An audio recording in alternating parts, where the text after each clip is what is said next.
Syekh Siti Jenar, ulama yang mengguncang tanah Jawa. Di tanah Jawa yang masih diselimuti kabut antara kepercayaan lama, tradisi leluhur, dan datangnya agama baru, lahirlah seorang tokoh yang namanya terus hidup dalam perdebatan hingga ratusan tahun kemudian. Sebagian orang menyebutnya wali, sebagian lagi menganggapnya sesat. Namun tidak sedikit yang percaya bahwa ia hanyalah seorang pencari kebenaran yang terlalu jauh melangkah melewati zamannya. Namanya adalah Syekh Siti Jenar. Kisahnya bukan sekadar cerita tentang seorang ulama biasa. Ini adalah kisah tentang ilmu, kekuasaan, spiritualitas, pertentangan, dan pencarian hakikat hidup yang paling dalam. Nama Syekh Siti Jenar menjadi legenda karena ajarannya dianggap mengguncang pondasi masyarakat Jawa pada masa awal penyebaran Islam. Hingga kini, sosoknya masih diselimuti misteri. Tentang asal-usul Syekh Siti Jenar, terdapat banyak versi yang berkembang dalam naskah-naskah Jawa kuno dan cerita tutur masyarakat. Ada yang menyebut beliau berasal dari Persia, ada pula yang mengatakan berasal dari Cirebon. Versi lain menyebut ia masih memiliki hubungan dengan para ulama dari Timur Tengah yang datang ke Nusantara. Nama Siti Jenar sendiri memiliki makna unik. Siti berarti tanah.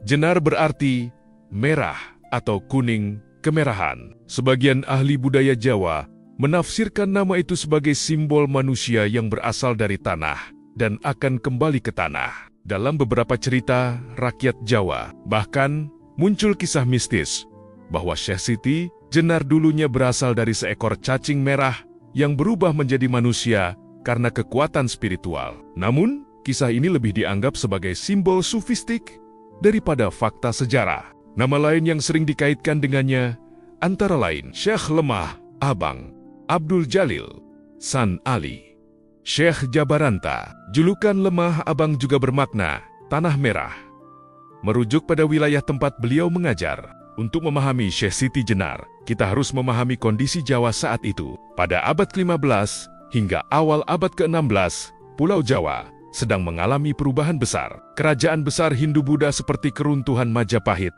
mulai melemah. Di pesisir utara Jawa, kerajaan-kerajaan Islam mulai tumbuh. Di masa inilah para wali yang dikenal sebagai Wali Songo aktif menyebarkan Islam melalui budaya, perdagangan, seni, dan pendekatan sosial.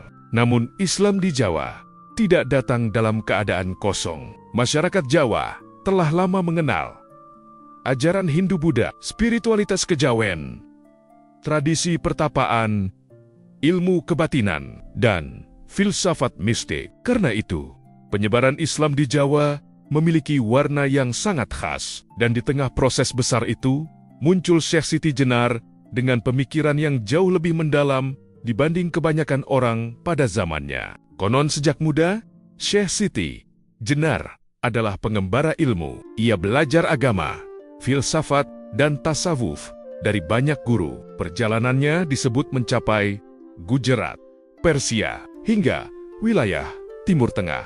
Walaupun kebenaran sejarah perjalanan ini sulit dipastikan, banyak sumber tradisional sepakat bahwa beliau sangat mendalami ilmu tasawuf. Tasawuf adalah jalan spiritual dalam Islam yang menekankan penyucian jiwa, kedekatan dengan Tuhan, dan pencarian makna terdalam kehidupan. Di dunia tasawuf, seorang sufi tidak hanya belajar hukum agama lahiriah, tetapi juga berusaha memahami hakikat keberadaan manusia. Dan disinilah Syekh Siti Jenar mulai berbeda. Syekh Siti Jenar dikenal karena ajarannya tentang manunggaling kawula Gusti. Artinya, bersatunya hamba dengan Tuhan. Konsep ini sebenarnya memiliki kemiripan dengan ajaran tasawuf dari tokoh sufi besar seperti Mansur Al-Hali yang terkenal dengan ucapan, "Ana al-haq, akulah kebenaran." Dalam pemahaman sufistik, ucapan seperti ini bukan berarti manusia menjadi Tuhan secara harfiah, melainkan keadaan spiritual ketika ego manusia lenyap total dalam kesadaran akan kehadiran Tuhan. Namun bagi masyarakat umum, ajaran seperti ini sangat mudah disalahfahami karena sebab berbagai faktor. Pertama, karena manusia awam dan tidak faham dengan pendalaman esensi beragama. Kedua, keadaan zaman itu diliputi dengan intrik politik, maka ajaran tersebut dianggap sesat oleh pemuka agama lain dan pemerintahan kala itu. Syekh Siti Jenar mengajarkan bahwa kehidupan dunia hanyalah persinggahan. Manusia sejati adalah ruh, dan tujuan hidup adalah kembali menyatu dengan Sang Pencipta. Beliau juga mengkritik orang-orang yang hanya menjalankan agama secara lahiriah tanpa memahami makna batin dan esensi beragama.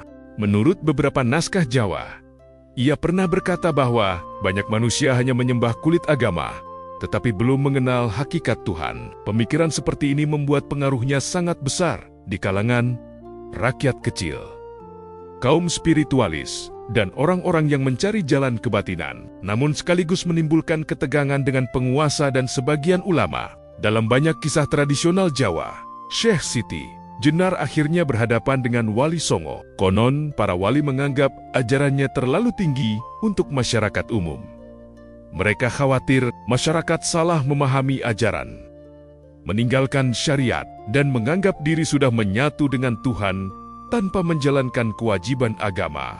Sementara Syekh Siti Jenar diyakini memandang bahwa syariat hanyalah tahap awal, sedangkan tujuan akhir adalah makrifat atau mengenal Tuhan secara hakiki. Perdebatan ini bukan hanya soal agama, tetapi juga soal stabilitas sosial dan politik. Pada masa itu, kerajaan Islam seperti Kesultanan Demak sedang tumbuh dan membutuhkan tatanan masyarakat yang stabil. Ajaran spiritual yang terlalu bebas dianggap berpotensi mengguncang keteraturan. Pengadilan Syekh Siti Jenar. Inilah bagian paling terkenal sekaligus paling misterius dalam kisah hidupnya. Menurut cerita tradisional Jawa, Syekh Siti Jenar dipanggil menghadap Dewan Wali dan penguasa Demak.